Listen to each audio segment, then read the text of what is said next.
Payg'ambar alayhissalomlarning ismlarini o'rganish. Inshaalloh bu ham bitta ilm bo'lib qoladi. Yaxshilik, savob niyatida inshaalloh.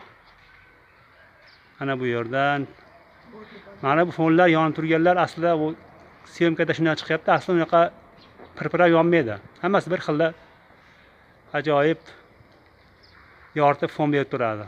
Ana u boshlarida Payg'ambar alayhissalomning quyosh shaklida qilingan alohida tepada ko'rinib turibdi ismlari. Kimki ko'rib turgan bo'lsa, shu akalarimiz, ustalarimiz, imomlarimiz haqlariga duo qilib qo'yilsa, maqsadga muvofiq bo'ladi inshaalloh. Mana men pastdan olyapman. Xudo xolasa buni kimki yaqinlab kelib ko'rsa ham juda ham bir ajoyib shaklda ishlangan. Mana ko'rishlaringiz mumkin. Mana bu joylarda alohida haqiqiy bir daraxt ko'rsatilgan, qo'yib yaratilgan.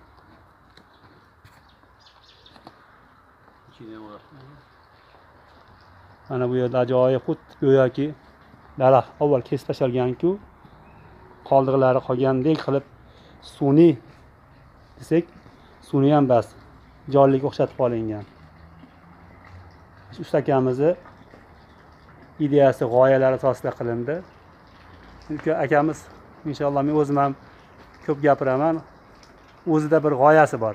Hali ideya chiqadi, talant keladi. Xuddi mana go'yoki qarang, mana bu joylar xuddi daraxt po'stlog'i ko'chib tushgandek tasvirlangan. Mana ko'rishlaringiz mumkin atroflari.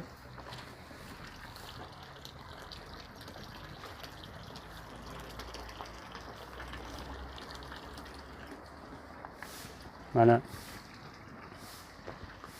qisqa bir so'z bilan aytilganda havas qilsa arziydigan holat.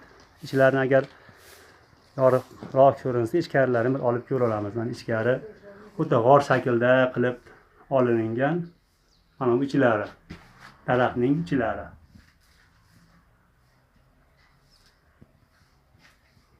Ko'rishlaringiz mumkin. Buni uzoqdan olib qo'yamiz. Daraxtning ichi.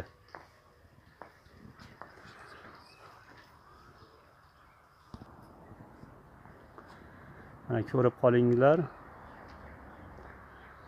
Shunchalik vaqtlaringizni ayamasdan ko'rganlaringiz uchun, e'tiborlaringiz uchun kattakon rahmat.